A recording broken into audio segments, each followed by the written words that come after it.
येत्या 9 आणि 10 मेला सातारामध्ये जे 15वे विद्रोही साहित्य संस्कृती संमेलन होणार आहे त्याची आज कार्यक्रम पत्रिका जाहीर झालेली आहे।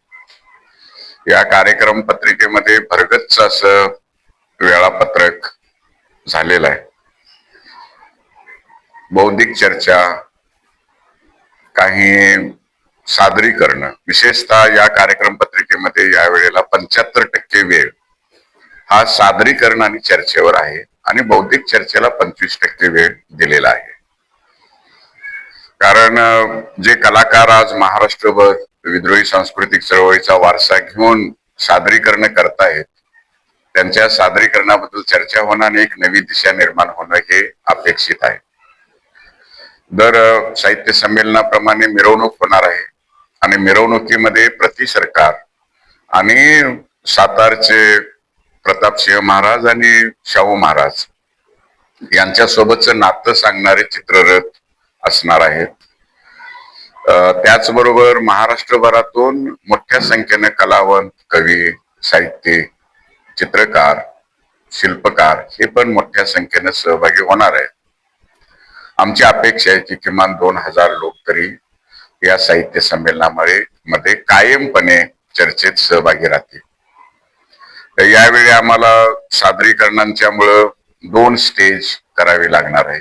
एक मुख्य स्टेज असेलच, पण राजर्षी शाहू सभागृह हे सुद्धा आम्हाला सादरीकरणासाठी वापरावं लागणार आहे। त्यामुळे एकाच वेळी 2 ठिकाणी कार्यक्रम चालू राहणार आहे।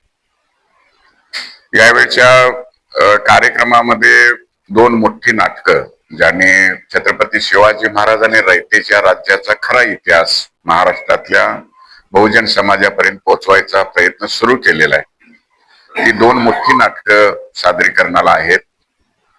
त्याच्यामध्ये विशेषतः शिवाजी अंडरग्राउंड इन भीमनगर मॉलला आणि दुसऱ्या दिवशी 10 तारखेला संध्याकाळी किरण मानेंचा शो जो स्टोरी ऑफ स्वराज्याभिषेक असा जी शिवाजी महाराजांच्या राज्याभिषेकाबद्दलची स्टोरी आहे ती स्टोरी सांगणारा शो पण दुसऱ्या दिवशी संध्याकाळी होणार आहे। एकंदरीनं महाराष्ट्र, कर्नाटक, गुजरात, गोवा इथून जी कलावंत मंडळी येणार आहेत या संमेलनासाठी त्या सगळ्या साहित्यिकांचे, कलावंतांच्या स्वागताची तयारी पूर्ण झालेली आहे आणि सातारा संयोजन समितीनं ही तयारी अत्यंत गतीनं आणि चांगल्या पद्धतीनं पूर्ण केलेली आहे।